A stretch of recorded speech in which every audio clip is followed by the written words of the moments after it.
Welcome to the CURES Show, where we explore the cutting edge of wellness. It's that time of year when parents are starting to drop kids off at college. Child psychologist Dr. Saunders from the Institute of Living has certainly been there. So she is joining us now with some wisdom for all of us and about what she wishes she knew then. Thank you, doctor, for being with us. Thanks for having me, Kara. You know, people have this idea that psychologists, they don't have any problems. They can figure everything out. But in fact, you had to kind of give yourself some armchair psychology after you dropped your daughter off at college. Yeah, so as psychologists, we have just as many problems as other people. The hope is that we actually have access to the tools and some experience in trying to get things through. So, right, I can't lay in bed and not do anything. I have the tools. So when I have an issue, I need to sort of step into it. And this time last year, I was talking about soiling the nest, the concept of soiling the nest, right? And that's, you know, where your teens who are going off to college or going off to do different things really do things to create a lot of negative emotions to make separation easier, right? So the confluence of negative emotions is considered like soiling the nest. It makes us ready for our teen to leave and makes the teen want to leave, right? So that's what I was focusing on this time last year. And now I have some wisdom to share in terms of the lessons I've learned about dropping your child off at school and being an empty nester.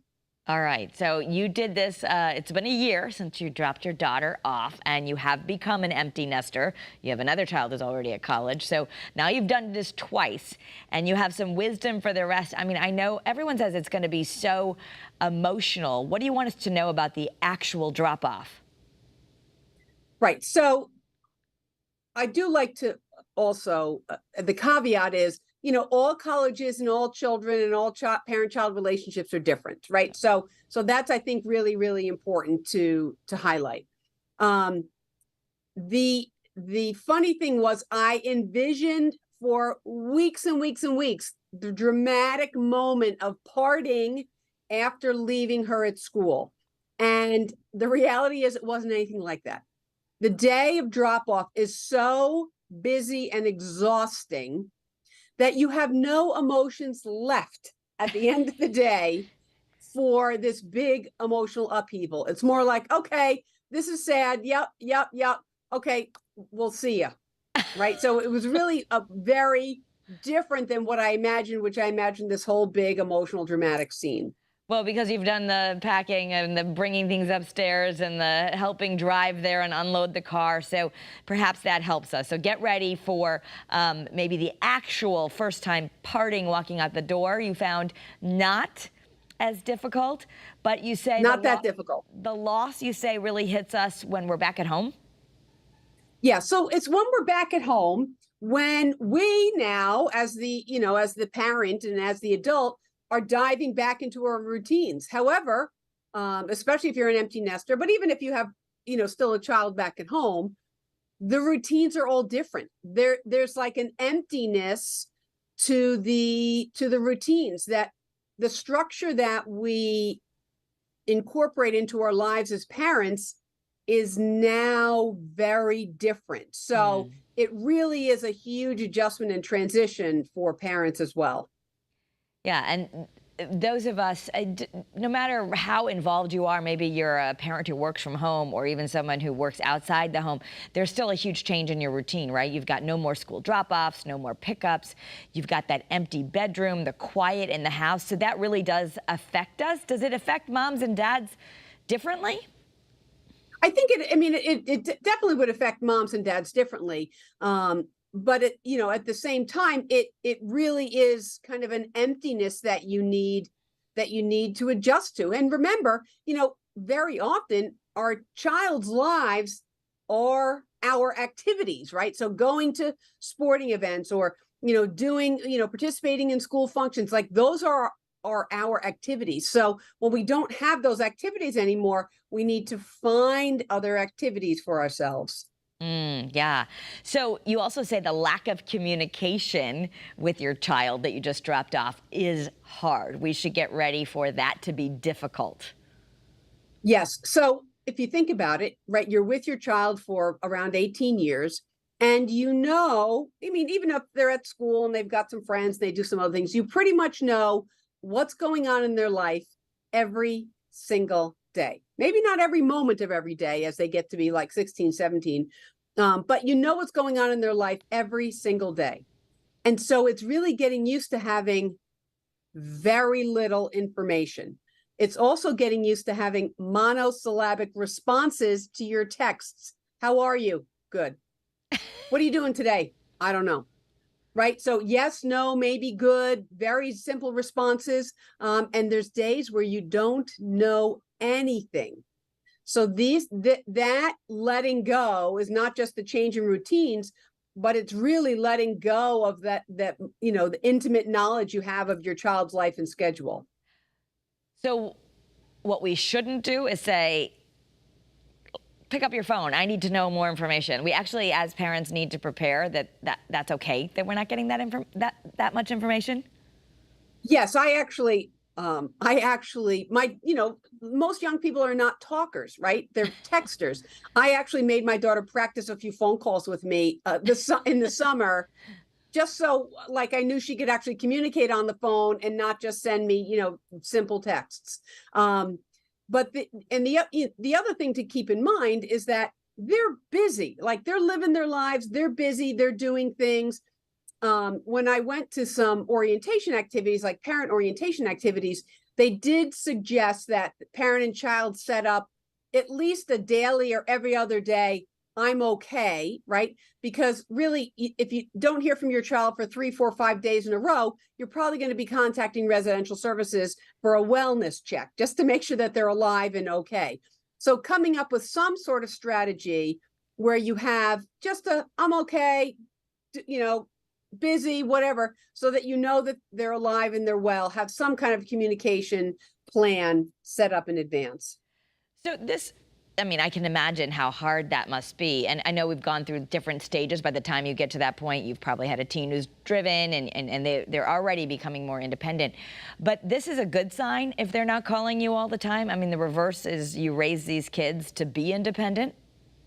Right. So, the ultimate lesson learned is you spend 18 years imbuing your child with lessons and with values and with a moral code and skills and tools. And then, I mean, ultimately, parenting's one of those jobs where the more you're successful, the more you kind of lose, meaning they go off, they're independent, they're on their own, they don't need to check in with you 10 times a day about what's going on.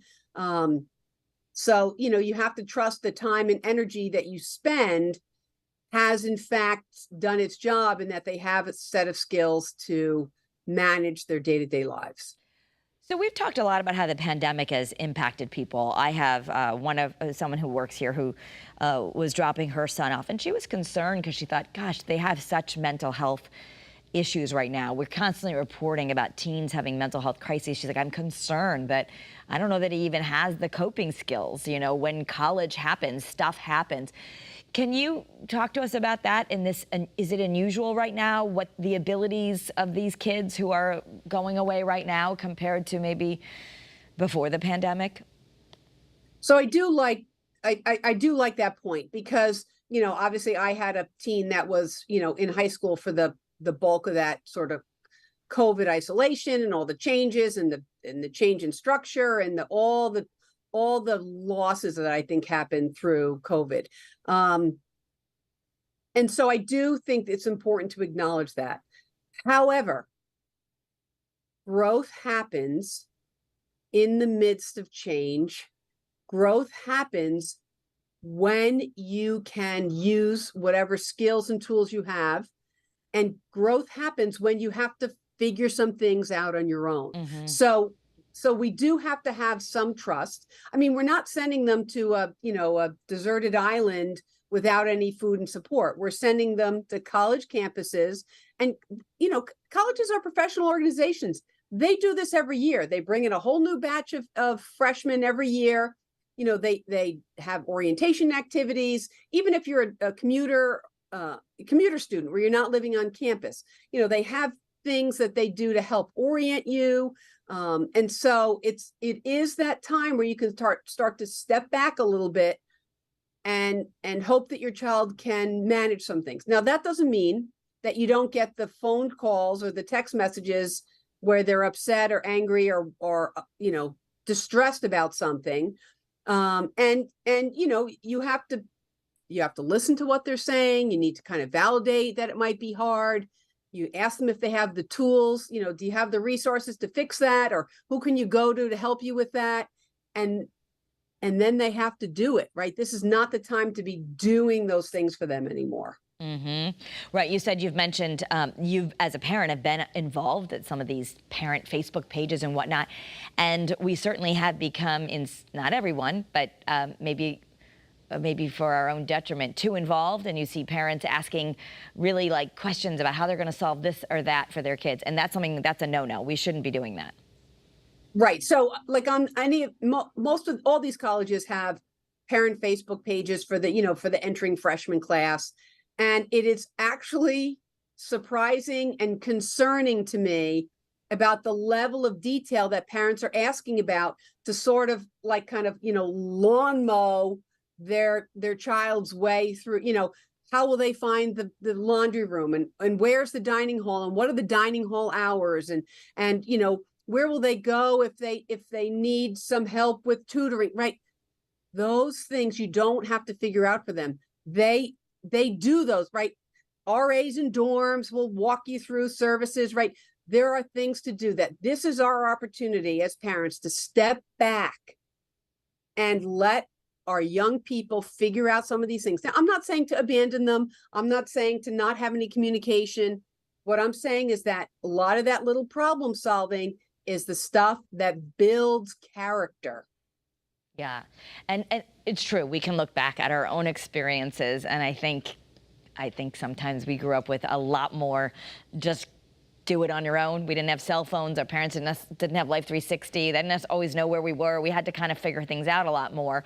This generation has different challenges, but you want to assure the parents who might be listening to this podcast that the first few weeks are the hardest. It actually does get easier after you've gone through the drop-off. Yes, I actually say that the first semester, for especially, whether you're a commuter student or you're living on campus, the first semester is hard. It's daily life lessons that they're learning. So it's hard. And you can predict for your teen it's going to be hard. They're going to say, I'm fine. But it's hard. It's hard for you as the parent because your life is going through a lot of adjustments. So I'm not saying it's easy. I'm saying it's hard. But what I'm also saying is that you have the tools as a parent to get through this, but you sometimes need to do some proactive things. And that, in my experience, the year of separation, and obviously it wasn't a whole year of separation, but the year experience was growth producing and maturing for both my teen and myself. Yeah, so this is, you say it's actually grieving. I mean, and so we do need to grieve the changes, but also celebrate the small victories. So this is a process that as parents, we do need to grieve. We do need to grieve. I mean, there's going to be a lot of changes in your life, especially when you become an empty nester. And I do think that there's healthy and positive ways to fill those changes, right? I said in Great Day, I joined a book club, right? There's things that you can do, get together with friends more, join a gym, do things proactive. I'm always about social connections because I think they're so important. But do things that are more proactive as opposed to just sitting in your home by yourself after your work day, lamenting about how things have changed and not doing anything about it. And you say it's okay, we should be also recognizing you always talk about just validating your feelings or getting in touch with them. Just simply saying, this is really hard, and sharing that with your partner or some friends, that can help us get through it. I always think that saying out loud what you're feeling, letting someone know, sharing your pain, emotional pain shared is emotional pain halved, right? So sharing your pain, connecting with other parents who are going through the same things, knowing that, okay, I'm not alone. I'm not the only one that's struggling. I mean, I'm saying it was a struggle, right? Those, especially the first 6 weeks and all the changes that happened, it was a struggle, but it's relying on the tools that you have for yourself and doing things that you know have worked for you in the past, not isolating yourself, talking to people, letting your family members know. I let everyone know that summer before that I was going to be struggling that first, month or two. I knew that I would be. I let everyone know. And so therefore, because I put it out there, I actually got a lot of support.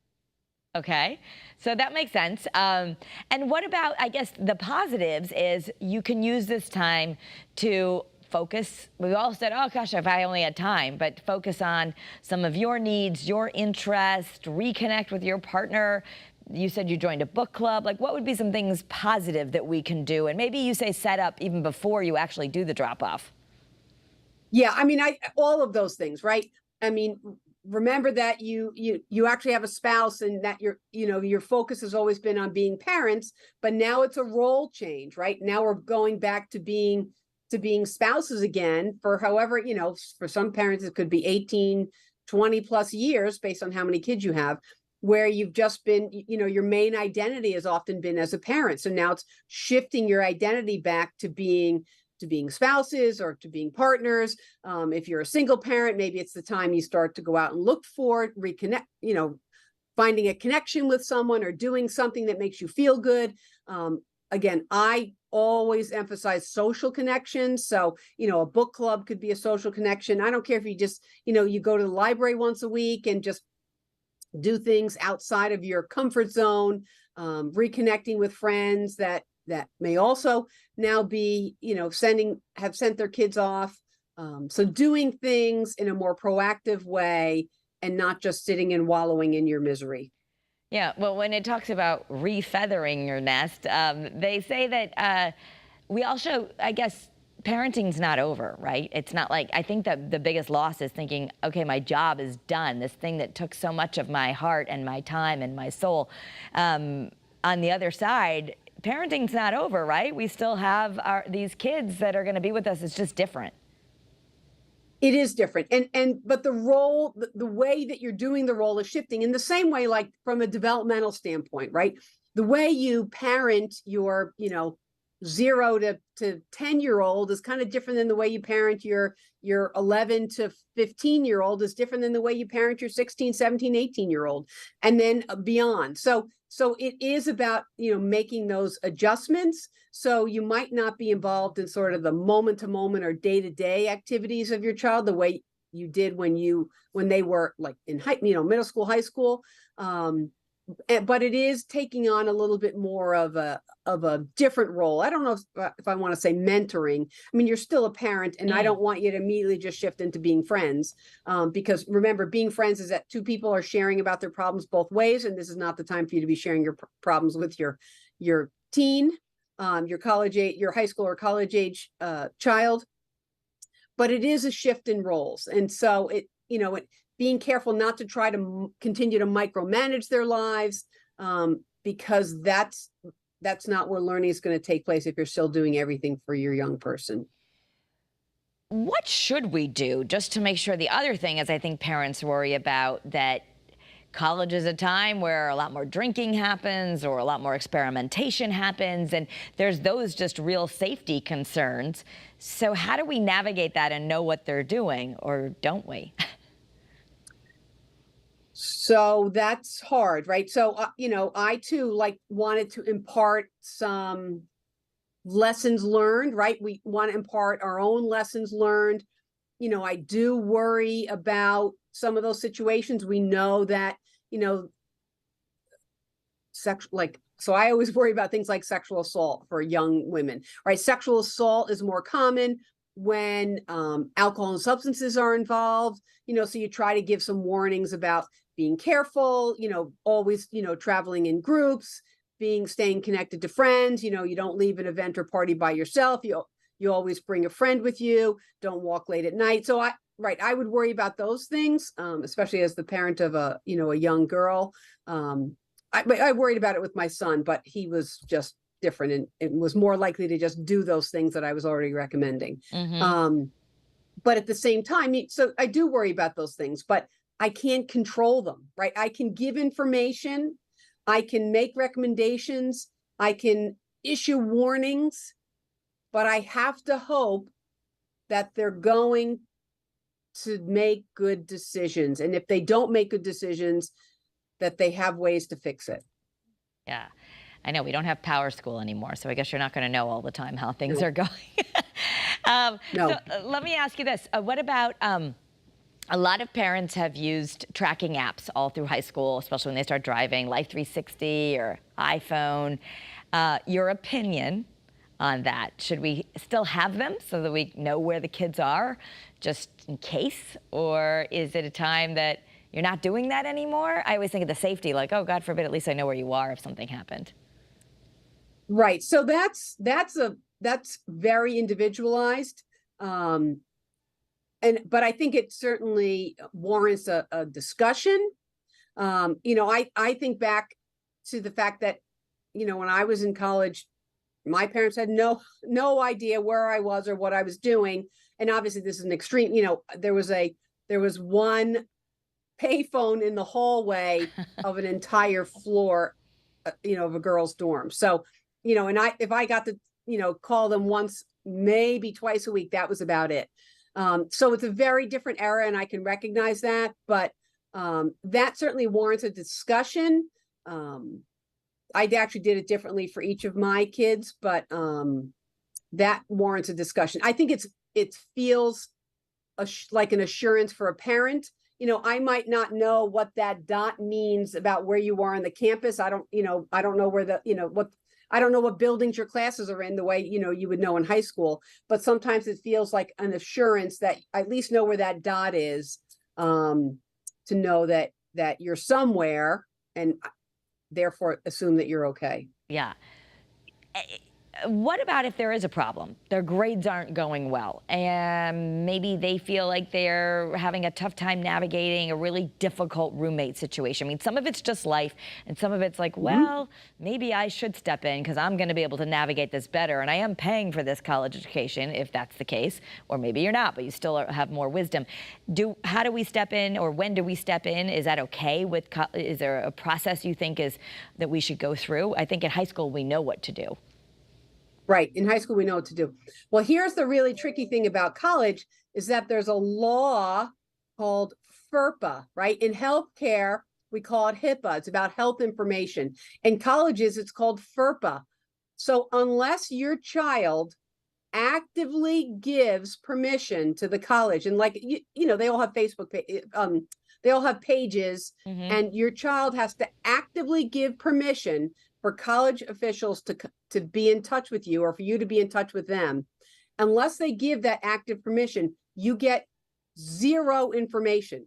Zero. Even when you're paying the tab, you get zero information. So that's something that usually has to be addressed. So as a parent, you can't even get information if you thought your child was having a roommate issue or there was an issue, on their floor or whatever. You can't even get information. So that's a very, very big barrier that has to be addressed pretty early on if you want to have that kind of connection. Meaning, again, I would really encourage.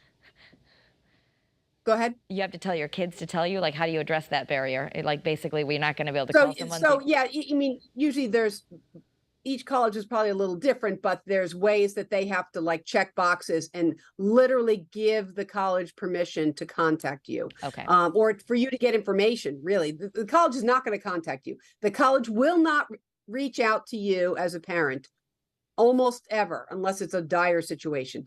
You as the parent can contact them. My daughter did have a significant roommate issue in that first semester. And I did not do anything. We just problem solved. What could she do next? What could she do next? What could she do next? Because I couldn't fill out a form. So if she wanted a roommate change, I can't fill out that form anymore. She has to do these things. So I did engage in problem solving. Okay. But it was like, what can you do now? What can you do now? What can you do now? Not, I'm going to do this for you. And Yeah. yeah, in high school, certainly we would step in as parents and do some of those things. So it really is, it's more helping them problem solve and then encouraging them to follow through with it. Hence why you say even in high school, we should start taking a step back, let them learn how to make the mistakes. The younger they are, let them learn how to solve things. Right. We're only going to have a couple minutes left, but let me also ask you, for some parents, they might have been managing their kids' medications or their therapy appointments. If perhaps they have ADHD and they take stimulants, or they've been struggling with some things and they've been going to therapy, what will happen when they go to college? I guess they'll be on their own. But how do you manage that? Sorry, that's the timer over here. Yep, they will be on their own managing their medication. Can they still go to So therapy or that's get mental health services at college? Or what should we tell them about that if they have some of those needs? Yep, all colleges have counseling centers.